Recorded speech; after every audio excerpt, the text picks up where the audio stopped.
반갑습니다. 네, 오늘 우리가 다룰 핵심 주제는요. 그 구글 AI 오버뷰나 챗 GPT, 퍼플렉시티 같은 최신 AI 검색 엔진 환경에서 우리 쇼핑몰의 상품이 어떻게 하면 우선적으로 노출될 수 있을까? 그 구체적인 최적화 전략에 대한 겁니다. 이른바 제로 클릭 환경이라고들 많이 부르죠. 맞아요. 사용자가 우리 웨브사이트 링크를 클릭해서 들어오기도 전에 AI가 이미 스스로 답변을 완성해버리는 시대잖아요. 이런 상황에서 우리 상품 데이터를 어떻게 AI의 입맛에 맞게 집어넣을 것인가? 이게 오늘 논의의 핵심입니다. 자료를 보면 아주 흥미롭게도 두 가지 접근법이 팽팽하게 맞서고 있습니다. 네, 프론트엔드냐 백엔드냐의 싸움이죠. 정확합니다. 저는 오늘 기계가 즉각적으로 읽을 수 있는 명시적인 백엔드 데이터, 즉 스키마 마크업이란 말로 AI 크롤러에게 완벽한 커닝 페이퍼를 제공하는 가장 핵심적인 요인이라고 주장할 겁니다. 저는 조금 다르게 봅니다. 대화형 AI의 본질은 결국 대규모 언어 모델, LLM이거든요. 언어 모델의 추론과 문맥 파악을 돕는 프론트엔드의 의미론적 구조화, 그러니까 시멘틱 HTML이 실질적인 인용률을 극대화하는 진짜 원동력이라는 입장에서 오늘 이야기를 좀 풀어가 보겠습니다. 좋습니다. 그럼 제 입장부터 좀 명확히 해보죠. 제이슨 LD 같은 스키마 마크업, 이게 왜 중요한가? 쉽게 말해서 이건 검색 엔진만을 위해 몰래 적어두는 요약 노트 같은 겁니다. 이름은 캠핑용 텐트다. 가격은 30만 원이다. 재고는 있다. 기계가 제일 좋아하는 방식으로 데이터베이스를 직접 떠먹여주는 거죠. 네네. AI 검색 엔진은 본질적으로 방대한 데이터를 소비하는 기계입니다. 기계한테 인간의 언어적 뉘앙스를 알아서 파악해라. 마케터 입장에서 이건 뭐랄까 너무 큰 도박이거든요. 구글이 권장하는 이 스키마 방식을 쓰면 시스템은 어떤 모호성도 없이 개체를 즉각적으로 식별합니다. 이게 지식 그래프의 뼈대가 되고 우리 상품이 상단의 캐러셀 링크 카드로 확실하게 뜨는 지름길인 거죠. 스키마가 훌륭한 라벨 표요 역할을 한다는 점은 저도 100% 공감합니다. 하지만 여기서 우리가 상대하는 게 과거의 단순한 데이터베이스 검색기가 아니라는 걸 기억해야 합니다. RAG, 그러니까 검색 증강 생성 시스템이잖아요. 그렇죠. 요즘은 다 RAG 기술이죠. 네, 요즘 소비자들이 단순히 텐트 가격 이렇게 단답형으로 검색하지 않습니다. 초보 캠퍼가 비 오는 날 조립하기 심가요? 이런 아주 복잡한 구어체 질문을 던지거든요. AI가 이런 질문에 답하려면 텍스트의 맥락을 완벽히 이해해야만 합니다. 스키마에 적힌 30만 원이라는 숫자만으로는 유료한 답변을 만들어낼 수 없어요. 그래서 시멘틱 HTML 그리고 리스트나 표 중심의 프론트엔드 구조화가 필수적이라는 겁니다. 그 맥락을 이해해야 한다는 건 알겠는데요. 단순한 텍스트 구조화만으로는 치명적인 약점이 생깁니다. 바로 모호성이죠. 예를 들어서 캠핑 텐트 상세 페이지의 분리 포인트에 3,000이라는 숫자가 덩그러니 적혀 있다고 해보죠. 네네. 이게 가격인지 아니면 텐트의 내수압이 3,000mm라는 건지 그것도 아니면 제품의 모델 번호인지 언어 모델이 오해할 여지가 언제나 열려있지 않습니까? 바로 그 지점에서 시멘틱 HTML이 진가를 발휘하는 겁니다. 단순히 숫자를 툭 던져놓는 게 아니고요. 섹션 태그로 완결된 정보 덩어리를 딱 묶고 H3 같은 소제목에 비 오는 날에도 끄덕없는 내수압 이렇게 명시를 하는 거죠. 그리고 나서 분리 포인트로 정보를 정리합니다. 자료에 보면 흥미로운 통계가 하나 나오잖아요. 그 인용률 통계 말씀이시군요. 맞습니다. 이렇게 리스트 형태로 구조하는 컨텐츠가 그냥 줄글로 쓴 컨텐츠보다 AI 인용률을 무려 25%나 높인다고 명시되어 있습니다.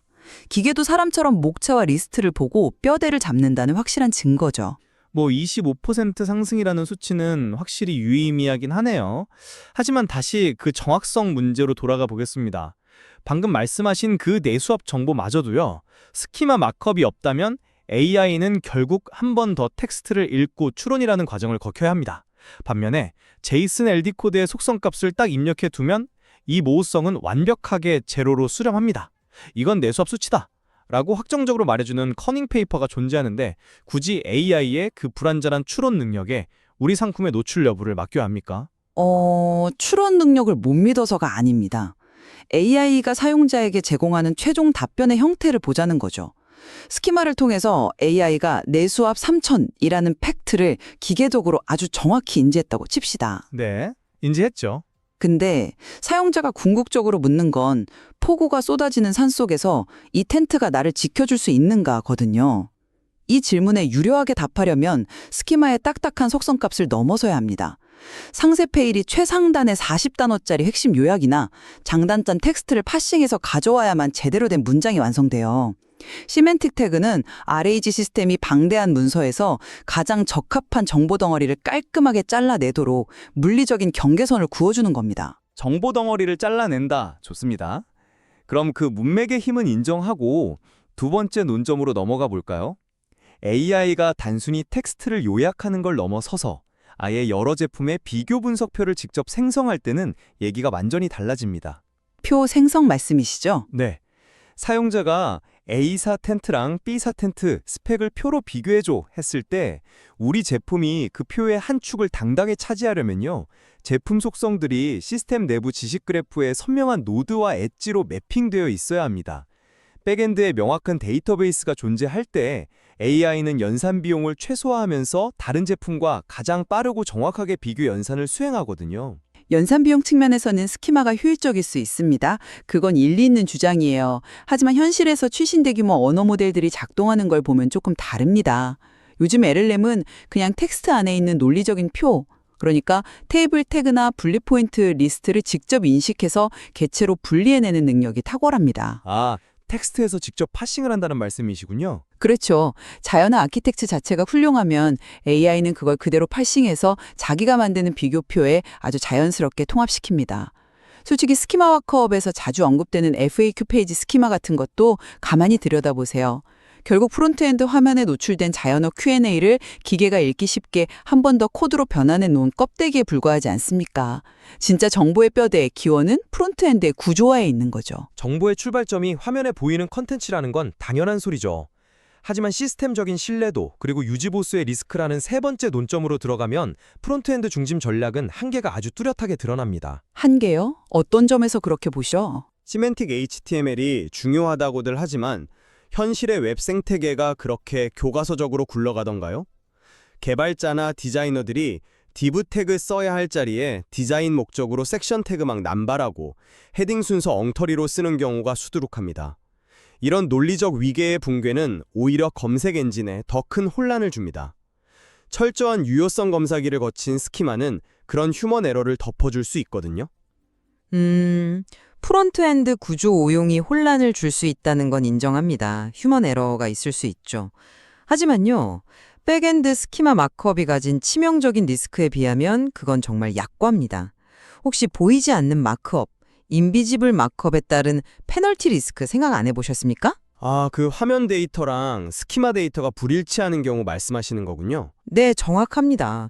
제이슨 LD 코드에 숨겨진 정보랑 실제 눈으로 보는 화면 정보가 다르면 구글 같은 검색 엔진은 이걸 기만행위, 즉 스팸으로 간주합니다. 이커머스 환경 특성상 주말 반짝 특가라던가 품절 같은 변화가 하루에도 수십 번씩 일어나잖아요. 그렇죠. 변동이 심하죠. 화면 가격표는 15만 원으로 바꿨는데 백엔드 스키마 코드에는 예전 가격인 20만 원으로 남아있다. 이 동기화가 한 번만 어긋나도 스키마는 노출을 돕는 무기에서 순식간에 신뢰도를 깎고 페널티를 부과하는 도구로 돌변합니다. 반면 시멘틱 HTML은 화면 그 자체니까 이런 리스크가 원천적으로 없죠. 페널티 리스크가 무서운 건 사실입니다. 절대 불일치가 발생하면 안 되죠. 하지만 그건 전적으로 기술적인 관리, 그러니까 자동화 프로세스로 해결할 수 있는 문제입니다. 요즘 나오는 자동화된 CMS 환경에서는 가격이 바뀌면 프론트엔드랑 JSONLD가 동시에 업데이트되도록 설계하는 게 기본 아닙니까? 뭐 시스템이 완벽하게 갖춰져 있다면 그렇겠죠. 네, 관리하기 약간 번거롭다는 이유로 AI 크롤러에게 100% 확신을 줄 수 있는 지름길을 포기한다. 이건 정말 구더기 무서워 장 못 담그는 격입니다. 태그 꼬이는 문제는 스키마 마크업의 유효성 검사로 완벽히 보완할 수 있으니까요. 동기화 문제를 기술로 해결할 수 있다는 점은 수긍하겠습니다.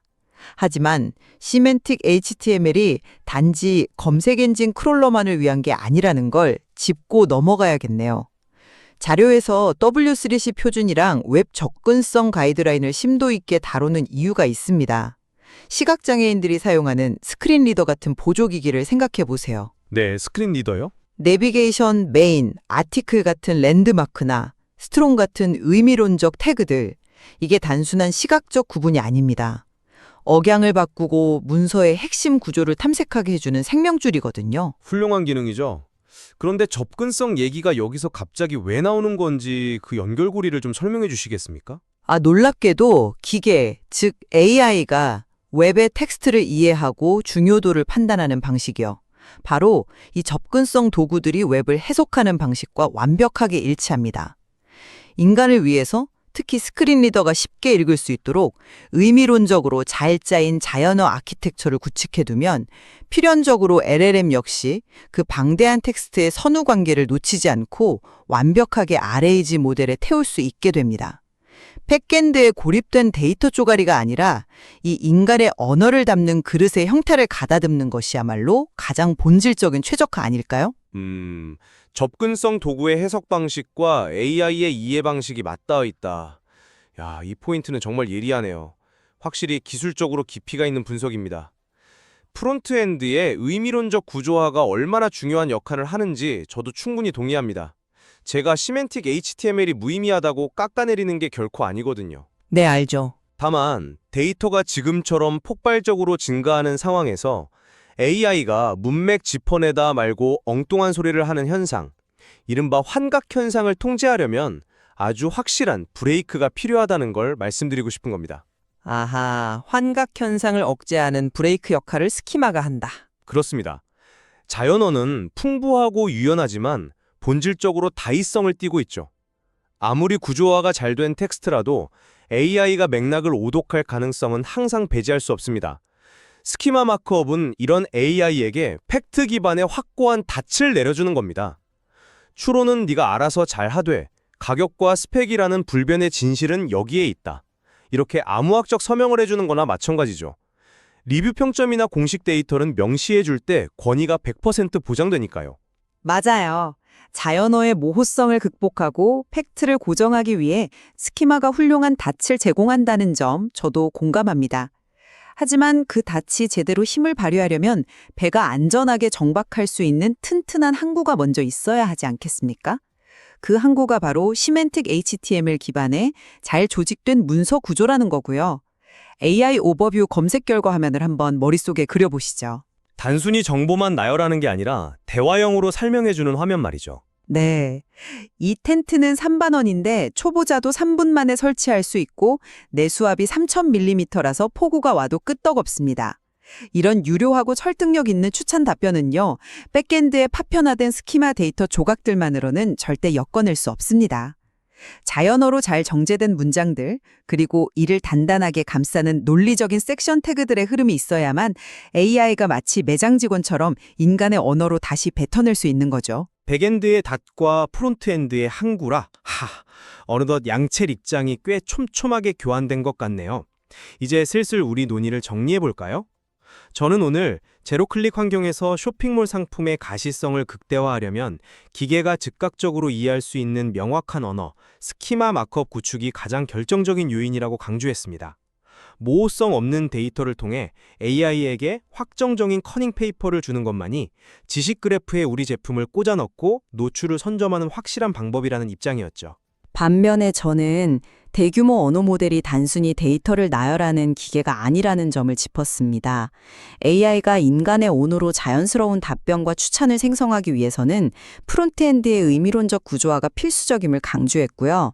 완결된 정보 덩어리와 논리적인 위계를 제공하는 시멘틱 HTML이야말로 AI가 문맥을 읽지 않고 신뢰할 수 있는 출처로 우리 상품을 인용하게 만드는 근본적인 토대라는 점을 말씀드렸습니다. 우리가 서로 다른 접근법의 우위를 주장하면서 꽤 치열하게 의견을 나눴는데요.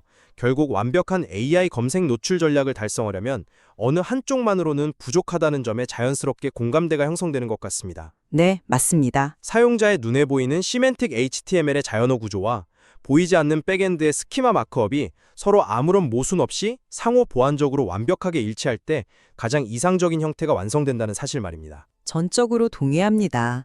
어느 한쪽이 절대적인 정답이라기보다는 현대의 지능형 웹 데이터 아키텍처가 어떻게 진화하고 있는지 그 방향성을 읽는 게 참 중요하겠죠.